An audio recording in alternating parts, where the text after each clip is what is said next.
আমরা আজকে যে গল্পটা শুরু করতে চলেছি সেটা হচ্ছে খুবই সুন্দর। আর এখানে দেখানো হয় আসলে যে একটি মেয়ে আছে যে অতীতে টাইম ট্রাভেল করে চলে আসে, আর সেখানে সে তার কাজ হবে যে অর্কসদের যে সিভিলাইজেশন সেটাকে তাকে গঠন করতে হবে। তো খুবই সুন্দর। আর এখানে আসলে কিন্তু অদ্ভুত ঘটনা ঘটবে তার সাথে। এখন চলো সেটা নিয়ে শুরু করা যাক, গল্পটা শুরু করি। আমাদের গল্পের শুরুতে একটি পাহাড় দেখানো হয়। ওখানে কয়েকজন আদিবাসী লোক তাদের ভগবানকে কিছু খাবার উৎসর্গ প্রসাদ হিসেবে দিচ্ছিল। সেখান থেকে একজন বলে যে তাদের উপজাতির মধ্যে পঞ্চম মহিলা অসুস্থ হয়ে পড়েছে। সে আরও বলে যে এমনিতেই আমাদের উপজাতিতে মহিলার সংখ্যা কম, তার মধ্যে অসুস্থ হওয়ার সংখ্যা ক্রমে বেড়েই চলেছে। তাহলে আমাদের উপজাতি থেকে এইভাবেই শেষ হয়ে যাবে? তখন আর একজন বলে, এমন বোকার মতো কথা বলো না। আমাদের যে অর্কস দেবতা আছে, আমরা তার পুজো করি ও আরাধনা করি। তিনি অবশ্যই আমাদের সাহায্য করবেন। প্রধান পুরোহিত ভগবানকে বলতে শুরু করে যে, ভগবান আমাদের সমস্যার সমাধান করো। ঠিক সেই মুহূর্তে তাদের সামনে এক অপরূপ সুন্দরী মহিলা উপস্থিত হয়, যার নাম ছিল জিমো। যাই হোক, আমাদের নায়িকা এখান থেকে অবাক হয়ে যায় এই এই এই যে সে এখানে কি করছে, কারণ সে শপিং করছিল। এখানে আমাদের জানানো হয় যে বাকি টাইম ট্রাভেলারদের মতো তারও কিছু স্বপ্ন আছে, আর সেও এখানকার সমস্ত অর্কসদের নিয়ে তাদের সভ্যতা তৈরি করবে। সেটাই তো এখানে লক্ষ্য হবে, এই গল্পে হবে, ঠিক আছে? অর্ক, যাই হোক, সেখানে সবাই তার রূপ দেখে তো মোহিত হয়ে গেছে। তার রূপ নিয়ে কথা বলছিল। সবাই ভাবছিল যে এবার ভগবানের জন্য এরা তাদের জাতিটা বেঁচে যাবে। এবার দেখানো হয় যে ওখানকার যে মেন পুরোহিত ছিল, সে তার সামনে মাথার নত করে ও তাকে অনেক কিছু বলতে শুরু করে।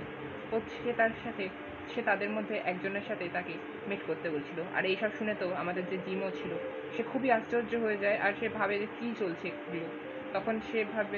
তখন আমরা দেখানো হয় যে ওই মহিলা তাকে বলে যে তুমি এদের মধ্যে যে কারোর সাথে মেট করতে পারো। তখন একজন তার বডি দেখায়, আর একজনও তাই করে।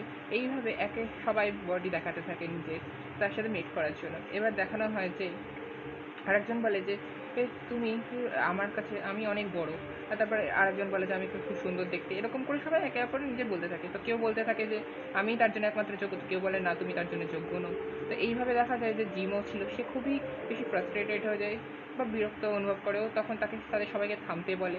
ও বলে যে আমি তোমাদের মধ্যে কাউকেই চয়েস করতে চাই না। তখন ওই পুরোহিত বলে যে তুমি এরকম করতে পারো না, তোমাকে এদের মধ্যে যে কোনো একজনকে চয়েস করতেই হবে। তখন এ শুনে তো ওই নায়িকা বিশাল অবাক হয়ে যায়, আর একটু তাকে মানা করতে থাকে, কারণ সেইটা তাদের মধ্যে কাউকেই পছন্দ করতে চায় না। কিন্তু পুরোহিত তাকে এখনও জোরাজুরি করতে থাকে। এইভাবে দেখানো হয় তার হাতও ধরে তাকে ফোর্স করতে থাকে। এরপর দেখানো হয় যে যেহেতু ওই নায়িকা তখন তাকে নিয়ে যাওয়ার চেষ্টা করছিল, জিমও তখন তার হাত থেকে নিজেকে ছাড়িয়ে নিয়ে গিয়ে তাড়াতাড়ি ওখান থেকে দৌড়ে পালানোর চেষ্টা করতে থাকে। আর দেখানো যায় যে ও দৌড়ে পালাতে গিয়ে ওখান থেকে তাড়াতাড়ি দৌড়ে ওখান থেকে চলে যেতে চাইছিল ওদের হাত থেকে। আর দেখা যায় ও ওখান থেকেই ভুল করে পা ফসকে যায় ওর, আর ওর পাহাড়ের ক্লিফ থেকে ওর হঠাৎ নিচে পড়ে যায়। আর দেখা যায় যে ওখানকার বাকি রাস্তা এটা দেখে বলতে থাকে আমাদের ট্রাইবের শেষ বেঁচে থাকার সুযোগটাও চলে গেল মনে হয়।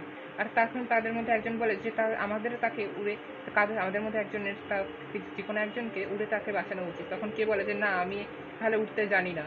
তখন দেখানো হয় যে জিমও যে ছিল, সে পড়ে যাওয়ার সময় ভাবছিল যে সে খুবই অভাগা।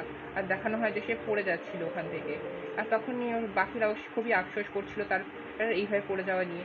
আর তখনই দেখানো হয় যে সে জিমও যেটা ভাবছিল, ও পড়তে পড়তে হঠাৎই এই চোখ বন্ধ করে নেয় যাতে সে ভয় না পায়।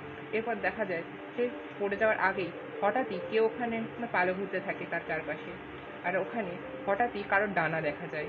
আসলে ওই ডানাটা আর কারোর ছিল না, তাদের গার্ডিয়ানের ছিল, ওই লায়নের দের। আর এরপর দেখানো হয় ওই গার্ডিয়ান জিমোকে ধরে ফেলেছে। আর এদিকে পুরোহিত ও খুবই বেশি ভাবছিল যে কী করবে সে। এদিকে দেখা যায় জিমও যে ছিল সে আস্তে আস্তে চোখ খোলে। ও সামনে গার্ডিয়ানকে দেখে সে তো খুবই ফ্ল্যাট হয়ে যায়, কারণ জিমও ওর সামনে যে গার্ডিয়ান ছিল তাকে ধরে রেখেছিল, সে খুবই সুন্দর দেখতে ছিল। এরপর যে জিমো ছিল সে অজ্ঞান হয়ে যায় আস্তে আস্তে করে। আর এরপর দেখানো হয় যে তার চোখে অন্ধকার নেমে এসছে। আর এরপরের দিনে সকালে দেখানো হয় যেখানে একটা বাড়ি টাইপ আগেকার দিনের পাথর দিয়ে তৈরি দেখানো হয়। আর এরপর দেখতে পাই আমরা যে ওই ঘরের মধ্যে আসলে একজন মহিলা আর সেই পুরোহিতকে যা নয় তাই বলে ঝাড় মারছিল।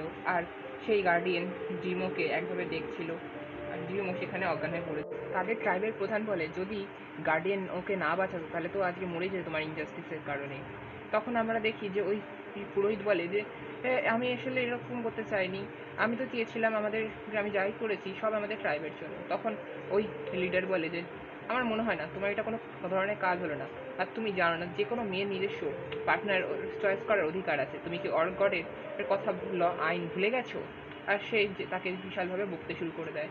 আর সেই পুরোহিত বলে যে আমি আর করবো না লিডার, এবারের জন্য আমাকে ছেড়ে দিন। আর লিডার তখন তাকে বলে যে আমার উচিত তোমাকে লাথি মারা আসলেই।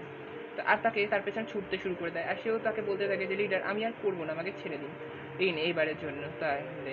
আর এদিকে আমরা দেখতে পাই যে সেই গার্ডিয়ান জিমোকে একভাবে দেখতে থাকে আর বলতে থাকে মনে মনে যে সত্যি যখন কোনো মেয়ে শোয় তাকে ঘুমায় তখন তাকে দেখতে সত্যি সুন্দর লাগে।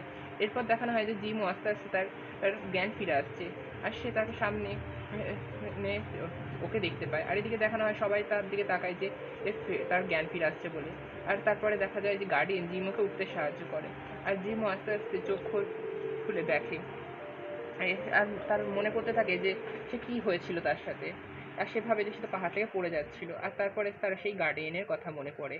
আর তারপর দেখানো হয় যে সেই গার্ডিয়ানের কথা সে ভাবছিল আর সে খুবই ভালো লাগছিল